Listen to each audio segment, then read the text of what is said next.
Tonight on Live with Cordone and Kilgore. An original writer on Seinfeld and a Tonight Show veteran, we welcome a writer, performer, and producer whose unique perspective combines humor, heart, and humanity. Women like fresh vacuum tracks.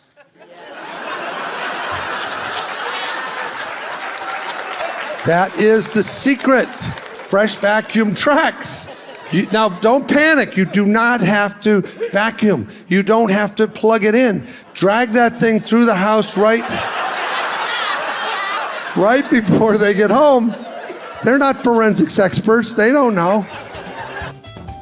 Pat Hazell. Right now on Live with Cordone and Kilgore.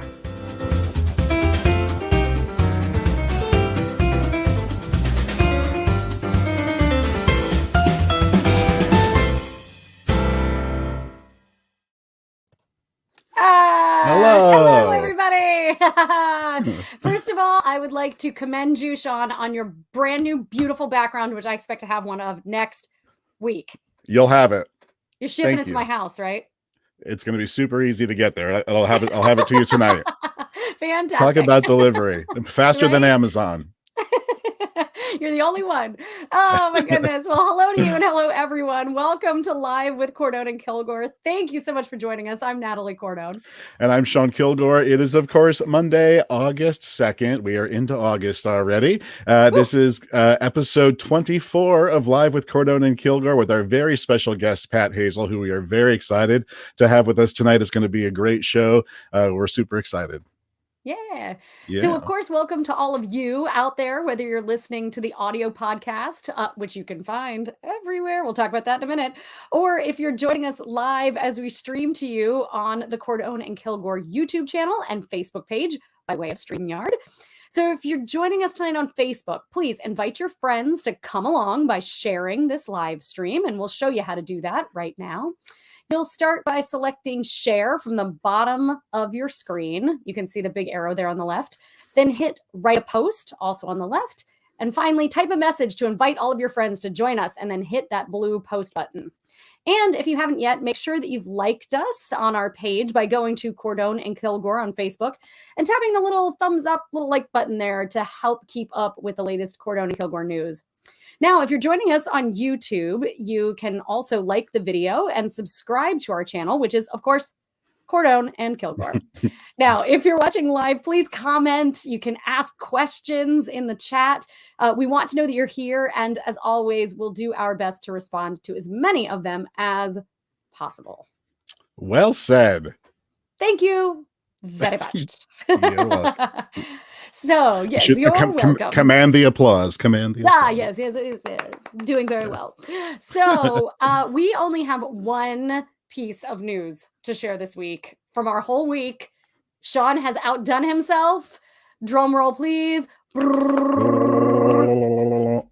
All right, Shawn Kilgore, tell us what's new. We are officially available as an audio podcast anywhere you can find your podcast. Apple Podcasts, Google Podcasts, Pandora, Spotify. We're everywhere officially as of Saturday. So super excited that not only are we getting to join you live like this, and as I always say, we are so appreciative of all of you out there that join us live, who are part of our sort of cast of characters now, as we turn this video live podcast into an audio podcast that people can enjoy on the go. So super excited about that. Yeah. So thank you, Shawn. He is our main producer here on the show. He makes sure that this all stays running and it looks as beautiful as it does. So I just want to say a big thank you to you for all the work that you put in to make the show what it is and for making all of this happen on the technological side of things. Thank you people very know much. you do not want to rely on me for that. So thank you very much. Well, I appreciate that. I appreciate that very much. And look at your mom feels the same way. Thanks, Linda. All right, let's say hi to some other folks who are here. Yeah, what do we have going Don on? and Faith, of course, joining us. Hello to Don and having Faith. you here. Yeah. Yep. My good friend Angela Thomas is here. She was in that Funny Bones sketch comedy thing I did during the quarantine. Yes. You might have seen her in that. Awesome. Yes, Aunt Vivian is there. Grandma says hi. Oh, Grandma, yes. Tom Wang. Yay!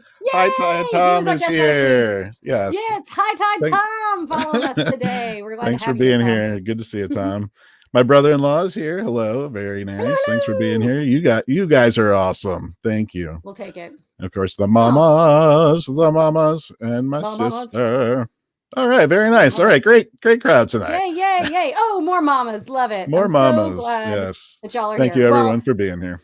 We have a big show for you tonight. So we got a lot to talk about. And I think, Shawn, you should kick it off with some good news, because every week we try to find some good news from the Good News Network. So we want to share, if you want to go and find them at thegoodnewsnetwork.org. You can always do that to find your own good news, because as we're bombarded with all kinds of news, we hope a lot of it for you is good. And we would like to share some of our own good news from today. All right, Shawn. Yes, I found this story that it was from a waitress who was just working, an average Sunday shift when an elderly woman came in to sit to have dinner. She was alone, and the story goes, it was Newsweek that interviewed her, and the Good News Network reported it. So the woman, she was kind of quiet and sort of reserved. And at one point, the waitress thought it was because maybe like the food wasn't good, or she got a little concerned. She was like, is everything okay? And, after a while, the restaurant kind of slowed down a little bit. So she had a few moments to like sit and talk with her. So they had like a little brief conversation. It's a really beautiful story. But when the woman left, in addition to the tip that she left a note. And the note said, "Thank you very much for your kind service. This was my first time eating out alone since my husband died." And she said, the note said at the bottom, "I was hoping I could just get through it." And you just never know when the smallest act of kindness is going to go farther than it just teaches you really never to underestimate an act of kindness, right? And no matter how simple it is, even if it's a moment to say hello, a moment to make eye contact, to say, "How are you doing?" And just to take that moment in somebody's life, you can really make an impact in that way. And I just thought, what a beautiful story. So thank you, Judy Cole. Thank you, the Good News Network. And thank you to that waitress who shared her story. Of course, Megan King was her name, Megan King. Amazing. That's such good news. I love that. And that we can, all in our small ways, go out and do good every day. We don't have to necessarily do big, just do good. Yes, mine this week, I think, is something that our guest is really going to enjoy. So this is for all of us. It's a new simple word test that reveals how creative you are without using any judgment from outside sources or other people. So a new 4-minute test says that it's creating an easy way to measure one of the most common characteristics of a fascinating trait of humanity, which is creativity. The test is simple, and it consists of one question with 10 answers. And the question is, can you think of 10 words that have nothing in common? So by measuring the semantic differences between the 10 submitted words that you put down in the form, and it's just a simple online form that you fill out, there's a deep learning algorithm that can score one of the most detectable aspects of creativity, which is the ability to mentally bridge a conceptual gap between different things, which is called divergent thinking. So interestingly, the study has found that there's very little difference in creativity scores among different groups of people. So younger people and women tend to score a little marginally higher, but there's no one group. I'm not surprised by that. Not at all than others. So this is not news. This is not news that we're talking about. But generally, everyone kind of scores. There's no defining factor in creativity as far as this test is concerned. So if you want to take the test, just head to this datcreativity.com/about. And I did it. So I'll share my score with you if you share yours with me. That's all. You just tell me what it is, and then I'll tell you what mine was. And I can't wait to talk to Pat tonight about this, because his new podcast is called Creativity in Captivity. And it totally has me fascinated. I love this podcast. I'm loving it too, I gotta say. Oh my goodness. He interviews creative types from all different kinds of disciplines about their creative process and what it means to sort of harness that genius or muse or whatever the inspiration is that brings creativity, and how you harness it to put it on the page, to your instrument, or on the stage. Incredible conversations with some really fascinating people. I can't wait to have them on and to chat a little bit about it. Totally agreed. So all of you head out, take the quiz, see how creative you are. And in the meantime, don't do it before we get to talk to Pat Hazell, who Showtime declared him as one of the 5 funniest people in America. It's no wonder I want to be friends with him and hang out with him all the time. He's a writer, producer, and director of over 30 years. Pat is one of the original writers for NBC's Seinfeld. You may have heard it. It was on in the 90s. A veteran of The Tonight Show and a critically acclaimed playwright, and contributing commenter to National Public Radio. His live theatrical tour of the Wonderbread Years has enjoyed success across the U.S., and I've had the pleasure of reading and hearing an early release of the musical adaptation of his original play, Grounded for Life. Please welcome Pat Hazell.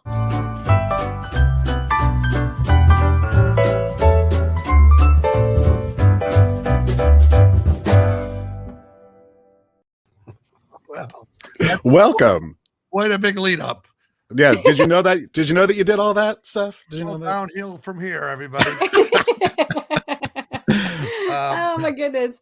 When you're doing the 10 words that have nothing in common, you can start with Cordone and Kilgore. Those, well, I guess they do have something in common. They have this show in common, but they're very unusual words. That is true. Yeah, and you can't use proper nouns. I'll tell you that. That's one of the stipulations. That's one of the things. Okay. Yeah. Use the word umbrage is a good word, and gubernatorial. Those are good words that you don't often hear with anything else. That is true. They do have to be nouns. I'll give you that. So you have to go take the quiz. They have to be nouns. All right, I'll take the quiz. Proper nouns. There's like a whole thing to it. So I specifically want to hear about your creative score, Pat, when you're done. Don't take it during the interview. You have to go do it later. All right. I did send my invite out to Facebook just now. So my friends will watch live if they're watching. I've made it to this. Here he is. Finally. All that led up to it is now. Yes. Right. I've graduated from Zoom to StreamYard. Fantastic. Oh, that just means that we can. The stage is just around the corner. Yeah. I hope. We all hope. Yes, right? For sure. So Pat and I got a chance to meet. Now it was almost 2 years ago, which is unbelievable to me. When we were at a theater conference that's held in New York every year, or was until this past year. And we met at the craziest karaoke bar that I've ever been to. It was like a Korean karaoke bar that was on a second story or third. I don't even remember. It looked like you were walking into a submarine. There were these like little portholes along the wall. It was crazy. And it was like 2:00 in the morning or something. Yeah, I'm not sure. We were doing something prior to that, and this was somebody's good idea. What do we do now? It was a pretty good group, though. There's some artsy-fartsy folks, and all of you know what a good singer Natalie is. So all of the good singers naturally think this is a great idea. Of course. I can't sing half of a Grease duet without looking like an idiot. So I just sort of kept moving around on the couches so I wouldn't get, selected. Chosen. Yeah. Well, somehow Pat and I ended up out in the hallway. I think it was because I couldn't take the noise anymore. You know me, I'm like the first person at a party to just like ditch and be out of there. So we ended up just chatting, and we ended up, I don't know, it was like 5 o'clock in the morning, 6 o'clock. And there was a few of us that ended up in one of those New York diners. Yes. I think there were 4 of us that you're right. You've got to do the potato pancakes and the milkshake, and then whatever you didn't do since you were 11, you have to eat all that stuff. Absolutely. So we're so glad that from that experience and all that's led up to it, we've landed you here. So thank you for being here so very much. No, it's so great. We do have a couple of questions. I swear. Yeah, I swear. We've focus on whatever you got. But I think it's awesome what you guys are doing to expand your voice and to let people know what you're up to. It's certainly a unique time when we don't have venues, we still have a voice. And I think you guys are using it wisely. Thank you very much. Yeah, you're welcome. Yeah. So unbelievably, your very first appearance on a network television show was on The Tonight Show with Johnny Carson. And we actually have a clip of it. So I would love to start with that, Sean, if you would, Maestro. Absolutely. From our educational feature to comedy, my next guest, a young comedian from Omaha, Nebraska. This is his very first appearance on network television. And Pat will be performing in Hollywood at the Improvisation, and he'll be at the Comedy Magic Club on July 14th and the 9th. Then he's going to be back in his hometown Monday night, 12th, at the Funny Bone. Would you welcome Pat Hazell?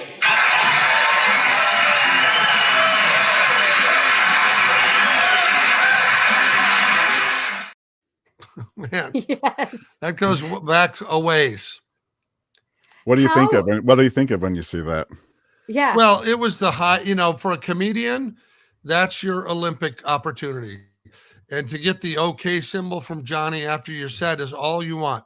The borrowed equity of a guy that big who was really a master of hosting television and presenting new talent and so forth. It was the difference of being able to go out to every club and place that you played and see, as seen on TV or as seen on Johnny Carson. And that was, you needed that endorsement at that time to make any forward movement. So, I mean, it was literally the moment that my self-confidence went through the roof because his approval meant a lot to me. Of course. That's amazing.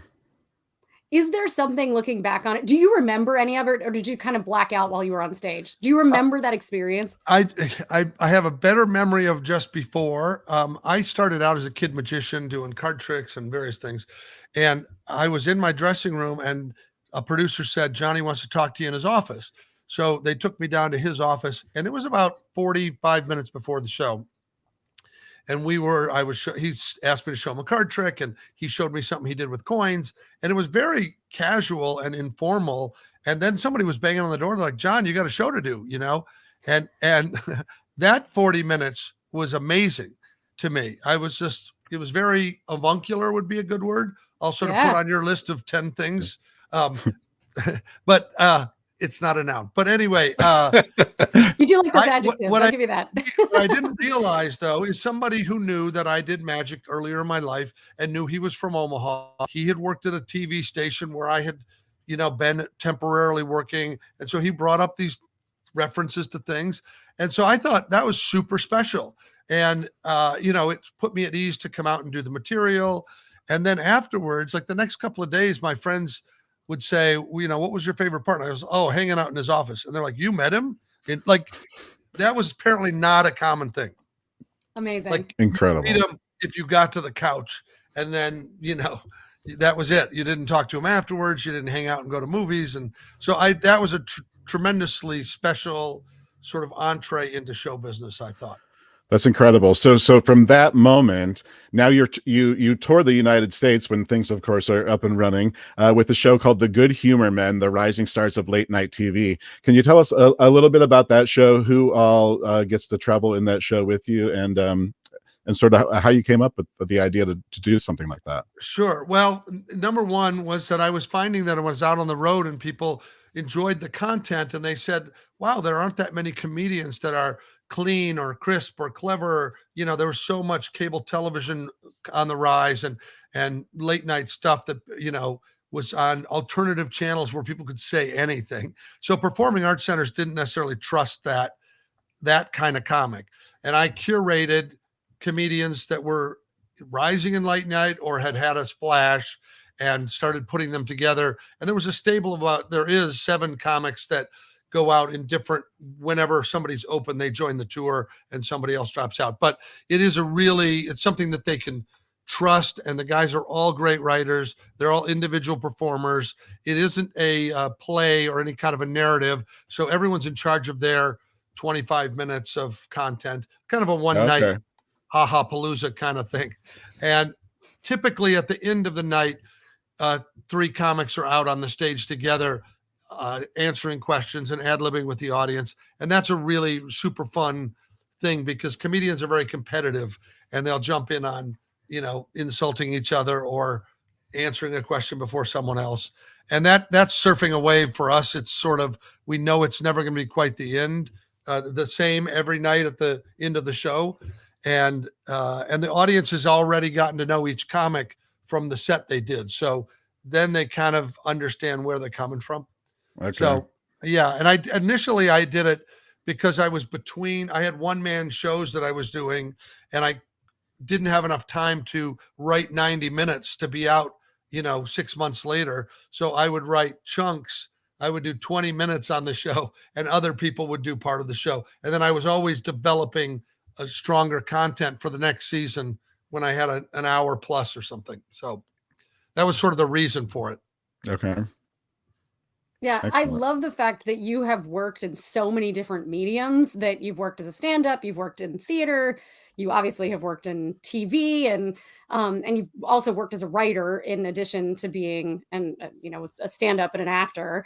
And you went on to become one of the writers at The Tonight Show with Jay Leno, as well as being on the original writing team of one of the most successful sitcoms of all time, of course, with Seinfeld, to name just a few of your writing credits. So did you know when you booked that Seinfeld gig that it would turn out to be what it was, or did you just think it was like just another job, just another gig when you were very first offered?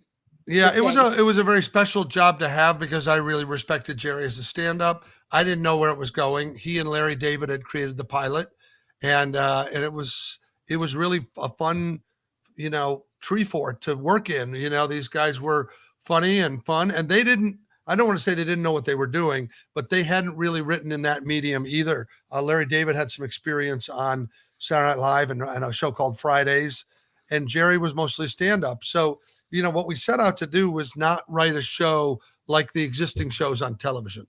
So, Murphy Brown was on, and the Michael J. Fox show was on. Those sorts of families were at the center of a lot of things. And so this was kind of the first show to come along where your friends represented your family. And that was reflective of what was going on in society. But you hadn't seen a lot of that on television prior to it. And I think that really was one of the significant things about it. I mean, the parents eventually showed up and became secondary characters and, but that was kind of helped define George's world or Jerry's world, but they weren't the centerpiece. And I really think that made a difference of why when it came on, it sort of set the stage for all of these other the show friends, Ellen, Single Guy, all of those ones started to be, friend-centric, so to speak. And Jerry admitted not to being an actor. He knew he was kind of the Andy Griffith show. He was the anchor and everybody else was nutty, and he shared the spotlight really well with that other cast.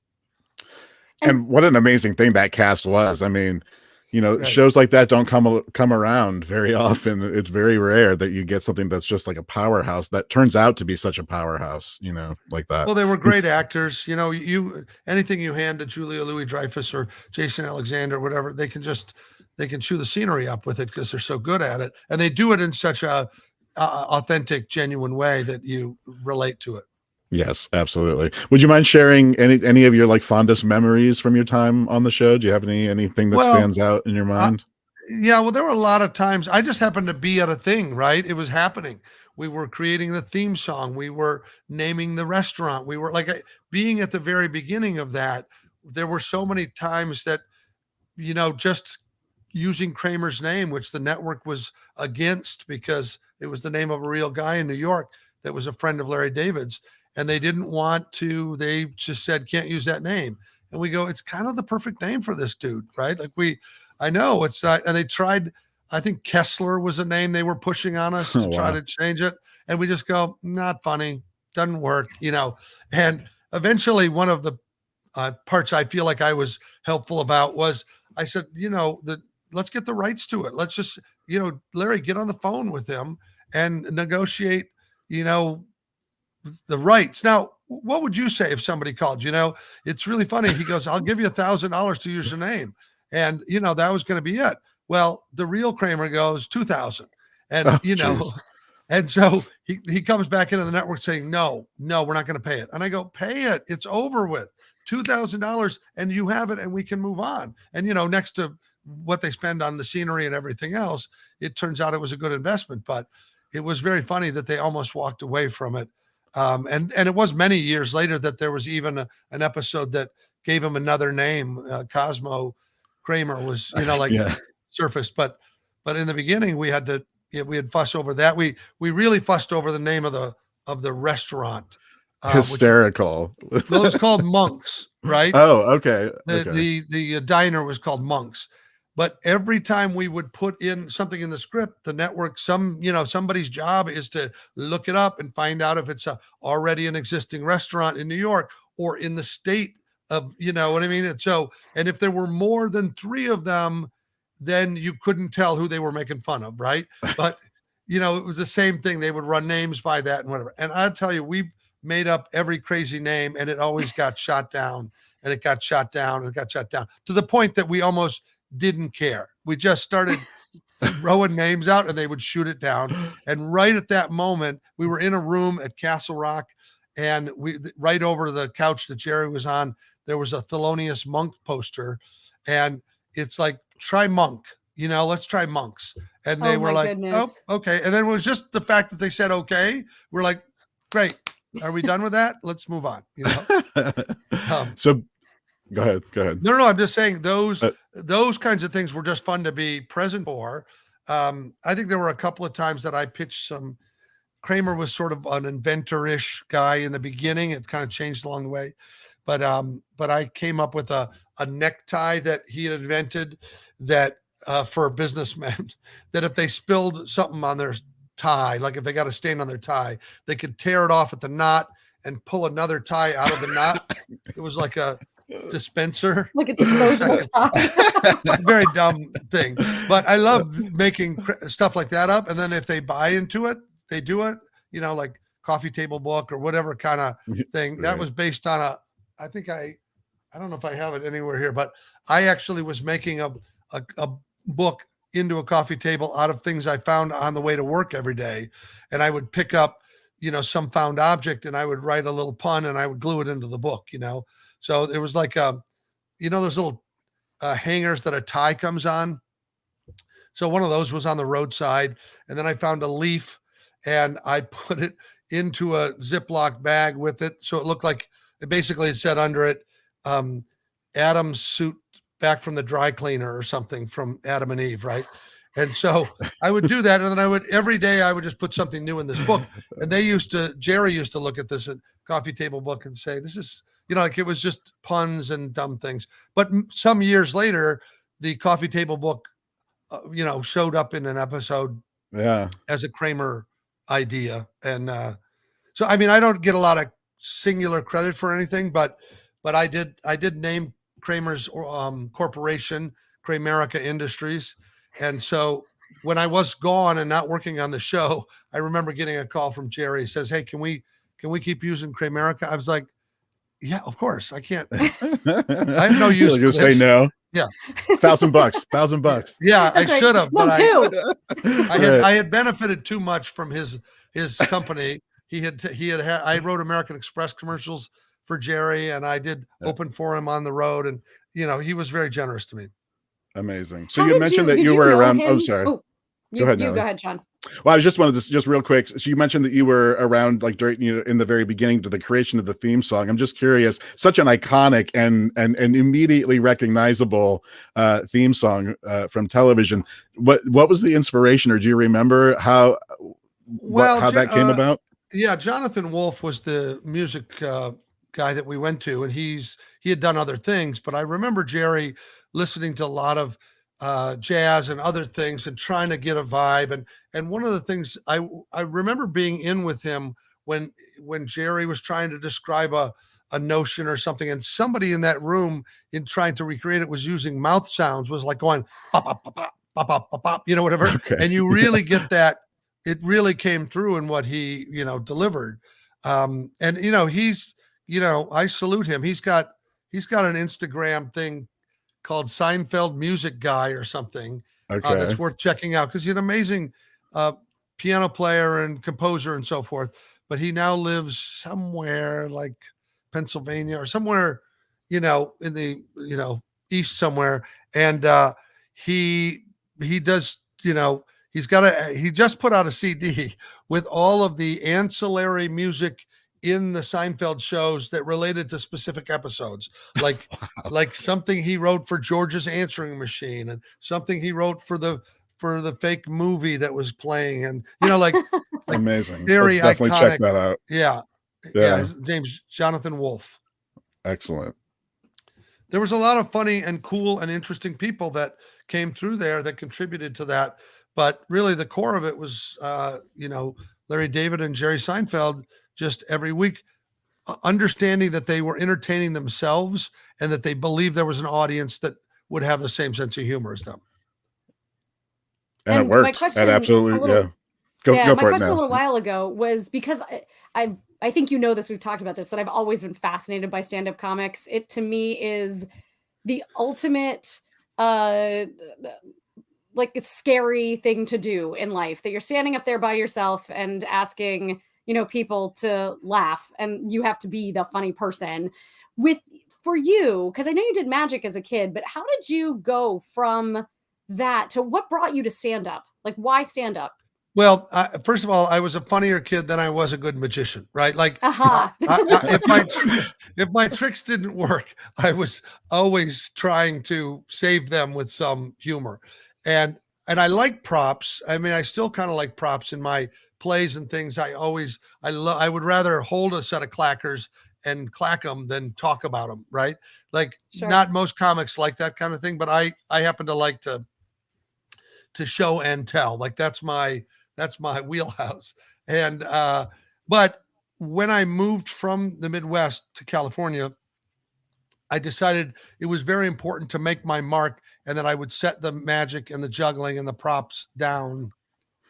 So in the new territory, I could show who I was. I knew that comedy had a longer lifespan than, moving up the magic ladder or something, which would probably like land me in Las Vegas or Branson or something of that nature. So I wrote more, and I went to any stage there was, and I worked at, every iconic place in California, from the Magic Castle, the Improv, to the Comedy Magic Club, whatever those places were. I was just begging to be on those stages, and I would open for music acts at my place in Santa Monica. And, those places were the better places to learn, because they don't come to see you. They come to see a music act. If you're an opening act, you really got to win them over from the get-go, and you got to be funny, right? In the situation, if you want to be a comedian, you can't be okay, like, right. They know if the bus driver can't drive the bus, they tell you right away. Right, like, right. Stop the hayrack ride. I'm getting off here. But, over time, you learn to have your own voice. I think that's for any artist. If your friends are singers or whatever, you're still a storyteller in between or wherever you're doing. And I think the more you can find your voice, the more authentic you can be, the sort of more at ease the audience is, the more accepting they are. And really, the less they care about the technical skill. And, if you're a lead in a Broadway show, you got to sing, you got to dance, you got to be a triple threat. But if you're a character voice in that show, it's better to just be a person that can sell the living daylights out of who you are, because that's what they're invested in. The reason they buy that CD or the whatever is they want to take a piece of you home. And so it's, you don't want somebody that's an imitation of someone else. I find that's, to me, the most interesting. And now, my comedy has come a much further way, because I use my life, or I use my kids, or I use my whatever, which is observational, but it's also truthful. It starts in a sort of funny, truthful place. And I also can play games with it. Like I can have a almost like a fishing thing, where you let a little line out and then pull the audience in, like, give and take. It may work, it may not work. I mean, I was in Las Vegas now after the pandemic, just booting back up, just get my chops back. And I'd written a couple of things. And one of them was about, I said, well, all this time at home makes me a little confessional. So I'm going to just share some things maybe I wouldn't have before. And one is that I had a thing for a married woman for many years. And I tried everything I could to get her to sleep with me, and nothing, no. And then eventually one day she divorced me. And the thing is, I was trying to somehow get to that area, and I needed a new front end to it. And in the beginning of that, they do not like me. Like, they're like, wait a minute, and then somewhere in the middle, it flips. And then they're like, oh, this poor guy, like, it's just a really interesting art form. I love that. To be able to do that kind of thing. And then they're really leaning forward to see what other, because I thought I was a catch, but it turned out I was a catch and release. Right. So when I begin to say it, I'm not really making fun of the person anymore. I'm making fun of the situation, Yeah. So, I mean, that's just sort of the craft of it, I guess. And speaking of you taking your own life and sort of putting it on the stage, your signature work, which is another show that you tour with, is the Wonderbread Years, which spectacular name. Who doesn't love it? Which is a grand salute to the whole baby boomer generation. And the show aired on PBS, where they referred to you as America's foremost pop culture anthropologist, which Right. we would agree with here. So it's a hilarious production that gracefully walks the line between stand up and theater. And I think Shawn has it queued up so that we can take a little look. Yeah, we got a little clip. When we were kids, every slideshow began with people we didn't know.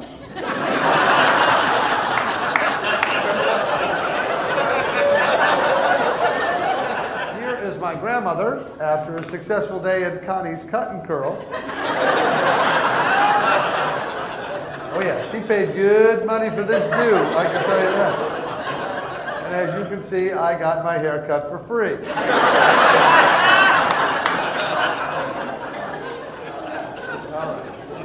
This is early in the morning. Take note of the windows, the shutters. It's pitch black outside, right? 7 a.m. Look at my mom on her third glass of Merlot. That's just how we did it back then. You all turned out just fine. One of the greatest fears you're going to have in your lifetime is that you're going to become your parents. It happens to different people at different times of their lives. It's usually some loving eccentricity, doesn't bother anybody else, but to you, it's kryptonite. If you inherit this mutant family gene, it is over for you. With my parents, it's the fact that when they tell a story, there are thousands of details, and there's no information. My mom will go, what was the name of that show we went to the other night? We went with the Irish couple, what are their names? They've got the 3 daughters. The middle one's the one with the red hair. She goes to KU or K-State, and she graduated and got a job at one of those Texas Instrument type companies that make that calculator that you took to the SATs. Did you drive or did you carpool? What are you talking about? You know what your mother's talking about? That movie with the actress in it. Remember the actress? She's married to that singer. Got that song on the radio. His last name sounds like that boy you went to school with, whose mom works at that place selling those things. Nothing! You're not saying anything! No, she's not saying anything. Look, it's your story and you have no facts to back it up. Now, if you don't know somebody like this, then you are that person. Tonight's theme is the world's most dangerous toys. Chief among them, the lawn dart. Oh!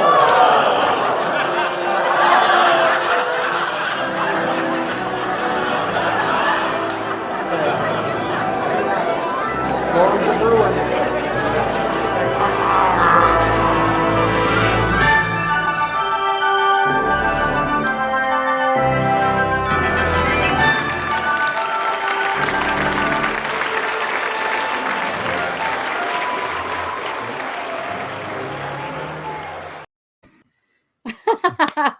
So people are saying that they're laughing hysterically. Of course they are. So can you tell us a little bit about what writing this show was like for you? So is it really a collection of jokes and stories you've been telling forever, or was there sort of a process for you putting what essentially was your life down on paper? Yeah, well, it wasn't so much my life story. I did something very crafty as a writer, which is I wanted to make it everybody's life story, but through a lens that I knew. So I actually subtracted things out when I wrote. I don't say my age. I don't say where I grew up. And part of that is that I want people to think I grew up in their neighborhood. I trick-or-treated with them. I did that. But what I did that was completely authentic was I stole all my parents' slides. You know, I went home and partly I had been writing the story and I was looking for evidence is what it was. And I was like, oh, this picture proves that I was Colonel Sanders on Halloween, you know? So I started drawing all those slides out and I realized something very interesting was that if I tell the stories and then do the slideshow, then people have this really crazy aha moment like, wait a minute, these stories all have to be true. And they were like, oh, I thought it was just ridiculous ideas. Now, what I did in terms of the structure was I decided to look at the day in the life of a kid, which was sugar cereals, sack lunch, after school snack, that sort of thing. And then I looked at the year in the life of a kid. So I go around from Halloween to Thanksgiving to Christmas, and I sort of focused on that. So, people don't necessarily see the structure, but it gave me a path. And I then under a theme that I considered our sense of wonder, where we lost it and how we get it back, they seemed to be following it. They didn't know why, but they were like, that happened to me. Oh, wait a minute. We went to that weird roadside attraction. It was really, I don't know, I think fairly lucky, but for baby boomers, I was opening a door to a comfortable, safe space they wanted. And in light of the stock market crash or a big change or disaster, it felt like in the venue, they could escape to some comfort for a couple of hours. And I personally enjoyed that. And it was different every night because I interact with the audience about their show and tell items and what their favorite toys were and that sort of thing. And it was pretty contagious. They would tell me stories they hadn't told themselves in a long time. And their spouse would look at them and say, you never, after the show, they'd show me a scar from a lawn jar or something. And I love it. It was fantastic for me. And I thought it was going to be a 5-year show. I didn't know that the audience was going to age at the same rate as the material and then still want to go to it 25 years later. So yeah, I think it reaches multi-generations though. I think, the generations that surround it also. For me, I mean, I grew up having, eating, all that sugar during the day and going out and throwing some lawn jarts when I got home from school, Right. had the same kind of experiences. So I definitely found a lot in it that identified with. But so your podcast, Creativity in Captivity, features conversations with A-list creatives from a variety of disciplines who join you to share their insights on their processes and their inspirations. You've interviewed many, many incredible people. I am sort of humbled sitting here talking to you right now, having just listened to you talking to Frank Oz, like, your old buddy, Frank Oz. So incredible. I'm really loving the show. Congratulations on that and all your success with it. Can you tell our audience a little bit about how you got to the title of Creativity and Captivity? Yeah, it's interesting because I kind of wish we weren't all stuck, because Captivity was not intended to be a COVID title. Okay. It was really meant to I looked at the creatives as people you can't get to a lot of times, like Pete Docter, Chief Creative Officer of Pixar. How do I get an hour of this dude's time? So I looked at it as a little bit of a science experience, which is if I can take this guy out of the wild, hold him captive for an hour and find everything I can and then release him, right? I could get some information for the listener. So that was where the initial impetus came. And it happened to fall at a time. And, it was a result of the fact that my performances had gone away and commercials I was directing had stopped and all of that. And I kept thinking, oh, I have these phone conversations when I'm consulting on a screenplay or something somebody's doing. And people have often said, oh, if you could tape these phone calls. And I said, well, I can't do that on the client's dime because it's often there's an NDA or something. But if I can invite them to talk another time and they be game, and I don't think, had we not had a pandemic, I don't think they were in the same place. Everybody, without knowing it, was grieving the loss of some normal or regular routine. Sure. They weren't working in their office. And so it was the amount of people who said yes early is why I dove into recording. It was sometimes three a week. I recorded 60 of these before we rolled the first one out in May. Dang. So we got a backlog, which means we're going to be around. We're going to drop them every Thursday for a long time. But some of them are going to start getting busy now with the vaccine and their work ramping up and so forth. It's going to be a little more complicated to do that. But, Jason Alexander was very generous with an hour of his time, and Jerry Seinfeld did it. And we've got just so many great people coming up that I just feel really lucky to sit in a seat of curiosity, which is asking questions about how they do it and why they do it. And, what's an important tip you can share with folks. Well, we feel we feel the same way with you. Are any favorite moments from the show so far? Boys, every week I get the advantage of hearing the one coming up. I do the conversation, and then it's a couple of months later that the edit comes up, and then I have to do the final pass to decide things. So always what's on my mind is the one coming, either that just happened or that's coming up. So okay. I did talk last week. We rolled out one from a woman named Olivia, was sort of an iconic illustrator that did all the Betty Page pinup art and things like that. And she was 79, and she was just really interesting and awesome about her life and world. And it was not, I was a repressed Catholic kid that could, had trouble buying a Playboy. So I didn't know what was going to come up I was like, I'm like a little nervous. But on this Thursday coming up, an amazing musician named Beattie Wolf, Beatie. Beattie Wolf was in London, and I would put her in her late 20s maybe. And she's now in LA, but she's got all this really extraordinary way of delivering her content, because she's into tangibility, which is when she was a kid, she remembers looking at her parents' albums and opening them up and reading the story and the liner notes. And it was like a storybook. And by the time she was old enough to make things, it was all digital, and there was no activity or nothing tied to it. And she really felt that was a big loss. So she started these world first ways of distributing her content. She printed on playing cards, QR codes of each of her songs, and you would buy the deck, and then you would scan your phone over it, and it would pop up a 3D video, and you had a laptop Palm Theater, right? Like literally as the album delivery. Wow. And she really cool things. She had her songs printed onto fabric in a way that could be read by the phone. And she actually, in London, went to a place called Mr. Fish, and he was the tailor that made coats for Jimi Hendrix and David Bowie and so forth. And he made her a literal jacket for the album jacket of the songs. And when you scan your phone on her jacket, it would play the song in different, or on the pants or whatever. And she's somebody really to watch. She's got a really, so many crazy, there's a thing, it's not called the Hubble horn, but there's a thing that can pick up sounds from space.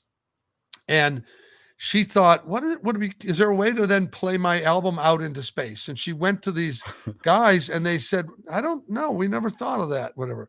But when she asked the question, a few weeks later, they're like, we've been working on this, and we think we can. So she had an album called Space, and it was the first album that was played to, astronauts or somebody.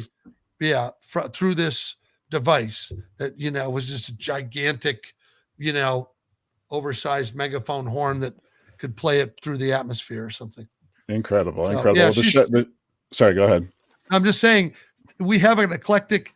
I really wanted different disciplines on the show. Like, I didn't want all screenwriters or all singers or so forth. And my criteria was creativity first. Like, are they creative? Are they a good storyteller? Are they in a different discipline than we've covered? So we talked to a ventriloquist. We talked to an aerialist choreographer that does all the directing of things for Pink and Cher and people that hang from silks. We have a tattoo artist coming up. We've got, just really a taxidermist who, wow. They're just all, and they're all, that kind of took really a turn. Unique. Yes. So if you've got a weird relative, you want to refer, send them your way. Yeah. All right. Well, the show is called Creativity in Captivity. It is available everywhere podcasts can be found, dropping new episodes every Thursday. Pat, thank you so much for being here with us tonight. Really do appreciate it.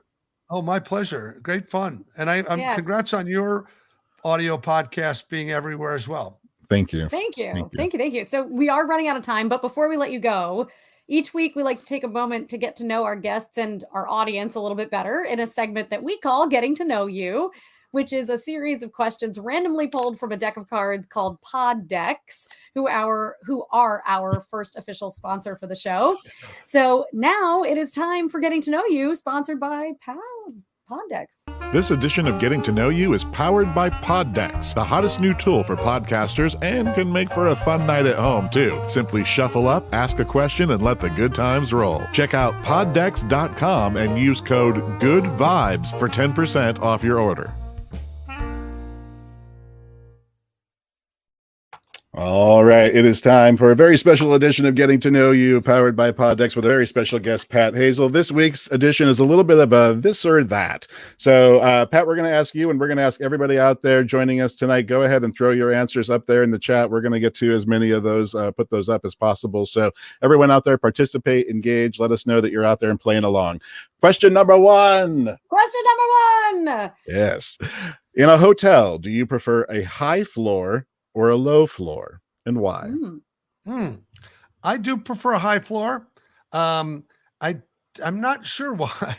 maybe it's sort of like conquering the world, but looking out from a high floor always makes me feel like, number one, I'm not at home. Like a low floor, when I open the window and I see a lawn, I'm like, I'm going to have to mow that lawn, or somebody's going to come look in. I don't know.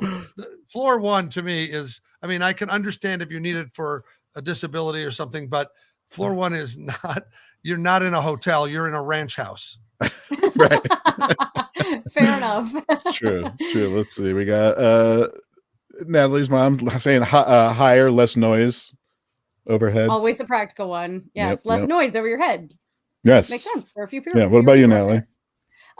For me, this is an odd reason, but I like a relatively low floor, maybe not the first floor, but because this has happened to me so many times, I cannot explain how many or why.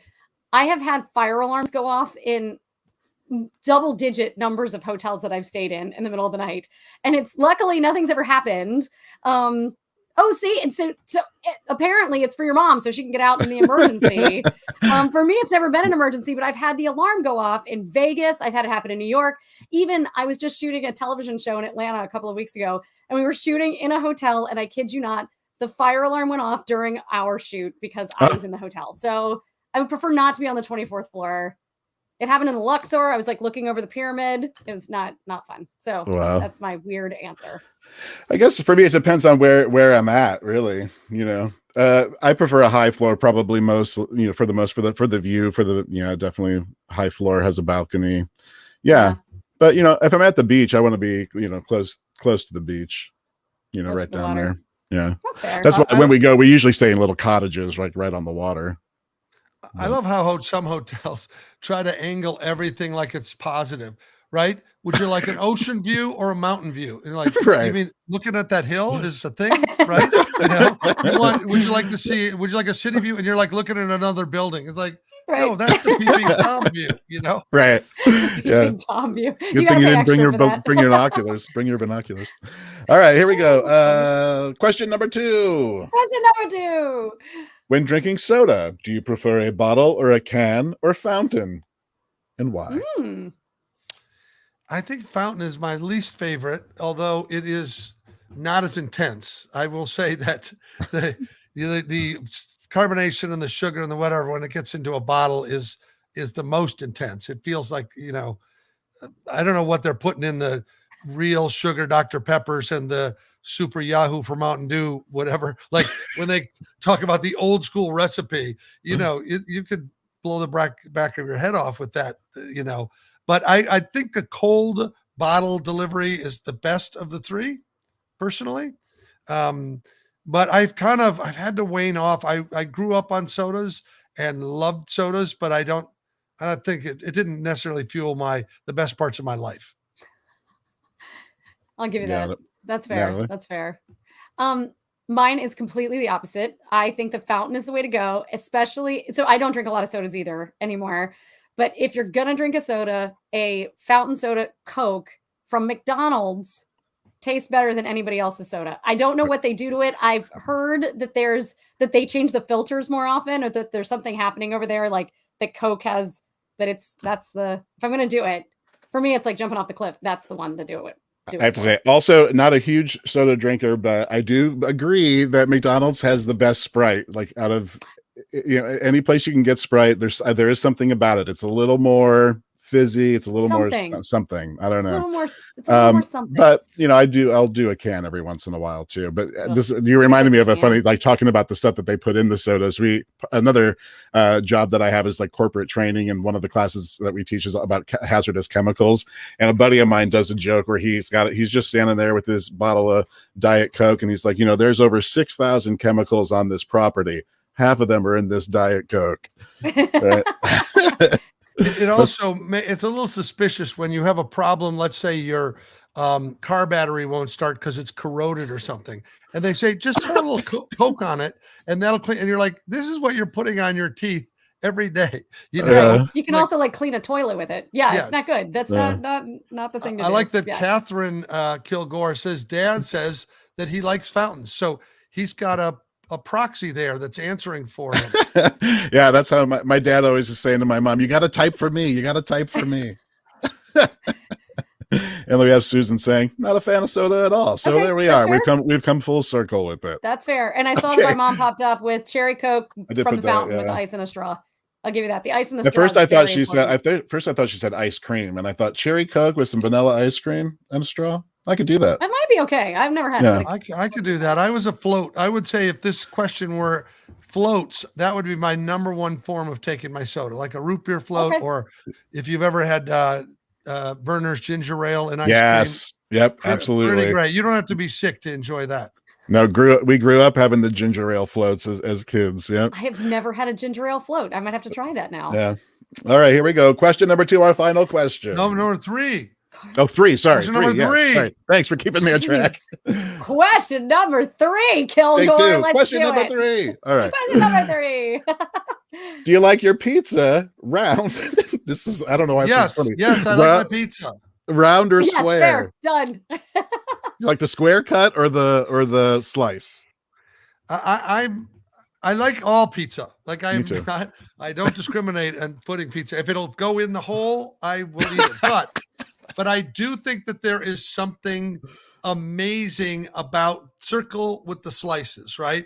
Because there's a point on the end. It's like jam this in here, right? Like work it up until you can get to that. So I feel like while there are some amazing square cut pizzas, they don't beg to be funneled into your face the same way as the slice. That is hysterical. I love it. All right, we got people saying round. It's kind of like when you stay at a fancy hotel and they fold the toilet paper to a point. You're like, why? It's like this is aim this into your area. Like that's what a pizza slice is. I will never look at a slice of pizza quite the same way again. Or a roll of toilet paper in a hotel, I gotta say. When you sit down, first thing you look over, you see, pizza. All right. Pizza well done, square. I love the crust. What about you, Natalie? Mine is exactly the opposite. I like it square cut, but I like the middle because I don't want the crust. I don't like the crust. So this way you get the chance to eat the whole middle of the pizza without having to deal with the crust on the end. Okay, so how about the thin and crispy or the traditional dough? No, I mean, I love pizza either way. It doesn't really matter, but it depends on the mood. It depends on the mood. Let me take that back. It's a mood. Just so everyone knows, Dad wants his in squares. Inside square piece, so we have to fight. Squares. Oh, yeah. Me and your dad, we can't have pizza together. We'll order enough for both of you. That sounds good. And Sean, how about you, Sean? How do you take yours, Sean? The round slices, and I never thought of it that way, but for the same reasons you mentioned. It's funny though how pizza's can't be good for you. I don't know how everyone says it's the cheese and the dough and so forth. So, but if it were, there's something about if it was a diet supplement, people would avoid it, right? You know what I mean? Like, if it was good for you, you wouldn't enjoy it as much as that it's bad for you. Yes, yeah. That is true. But one thing that is good for us and that we do enjoy is you, Pat. We have enjoyed you so very much. Very much. You are so good for our soul. And we love the fact that, yes, cauliflower crust is good too, is what we're hearing. Yes. And then your mom just said depends on, or Linda Kashuri actually said. Depends on the wine.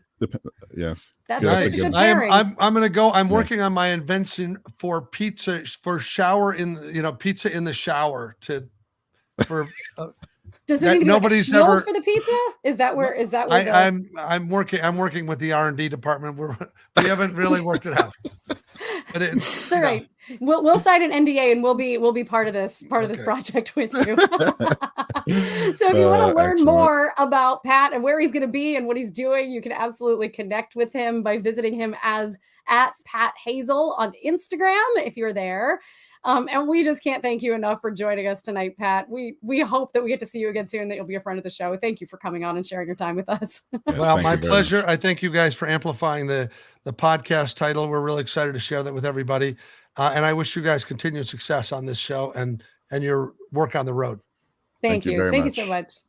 Oh, we appreciate, of course, all of you taking the time to join us, whether it's live right now or if you're watching or listening later in the week, or of course, listening to the audio cast, available everywhere you get your podcasts. So don't forget to ring the bell to make sure that you're the first to know when we go live. So we will see you next week, but we'll see you live on Thursday, which is the same day as Creativity and Captivity will come out next week, which is August the 12th, not Monday. So we'll see you on Thursday instead of Monday. But we're going to leave you now with one of our favorite songs, which was made famous by another Natalie and her famous dad, Nat. It's a family full of good names. What can I say? Have a great week, and everybody. We'll see you guys next week. Have a great week. Bye-bye.